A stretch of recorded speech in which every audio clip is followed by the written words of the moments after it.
Welcome to your A to Z guide to the 2021 Monaco Grand Prix. After a one-year hiatus, F1's most historic Grand Prix returns to the calendar as teams get set to try and crown themselves king of Monte Carlo. In this video, we'll break down all the track facts and info that makes Monaco so special, while also looking ahead to some of the news entering the weekend, and finishing off with some predictions as to who might take victory in Monaco. If you never want to miss an A to Z guide to a Grand Prix this season, remember to hit that subscribe button and turn on the notifications bell. Let's start off by looking at the track facts for the Circuit de Monaco.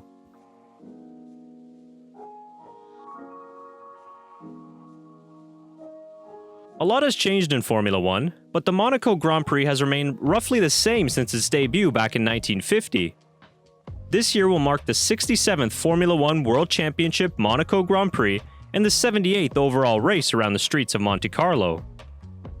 The 3.3-kilometer circuit is one of the most iconic in all of motorsport, with 19 corners overall, 8 to the left and 11 to the right. A maximum downforce setup is required in Monaco in order to navigate the tight and narrow streets of Monte Carlo. Because of that, you take your lap at full throttle only 43% of the time, and that's aided by the only DRS zone on this circuit down the start-finish straight. We are all familiar with the importance of taking pole position in Monaco, with the pole sitter being positioned on the right-hand side of the grid, and the run down to turn 1 being only 113 meters.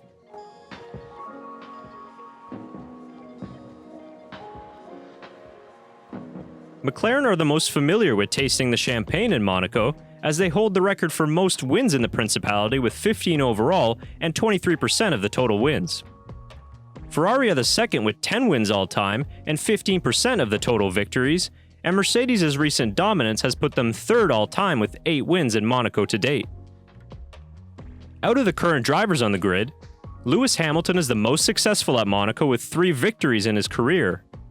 Close behind him are the likes of Fernando Alonso and Sebastian Vettel, who have taken 2 victories each with 2 different teams in their careers. While Daniel Ricciardo owns 1 memorable win in Monaco that came for Red Bull back in 2018. Street races can get crazy at times, so don't be surprised if we get a safety car this Sunday.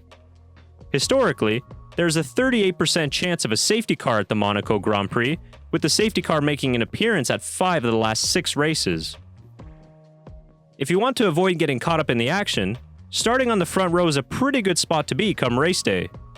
45% of race victories have come from pole position, while another 23% have come from second on the grid. There's actually a decent chance of winning from outside of the top 3 at 15%, with the most famous being Olivier Panis's win from 14th on the grid back in 1996.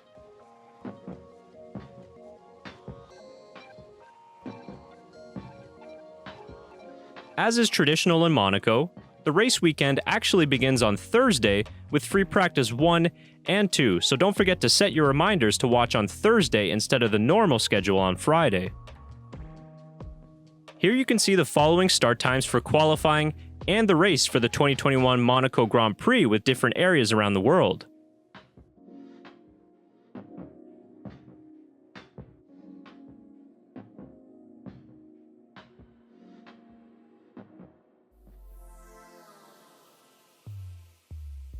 Kicking off the weekend notes, let's look at the forecast for this weekend in the French Riviera. A dry race weekend is expected in Monaco, with Thursday seeing a high of 18 degrees and mainly sunny conditions. Cloud cover rolls in for qualifying and race day, with the temperature slightly going up to 20 degrees, but the chance of rain is very slim.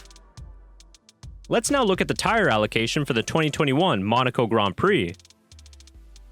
The streets of Monte Carlo will see the debut of Pirelli's softest compounds as they bring the C3, C4, and C5 compounds to Monaco. As the track surface is not very abrasive and the stress on the tires is not massive, a one-stop strategy is the popular choice, with a pretty wide pit stop window during the 78-lap race. Here are the rest of your weekend notes for the 2021 Monaco Grand Prix.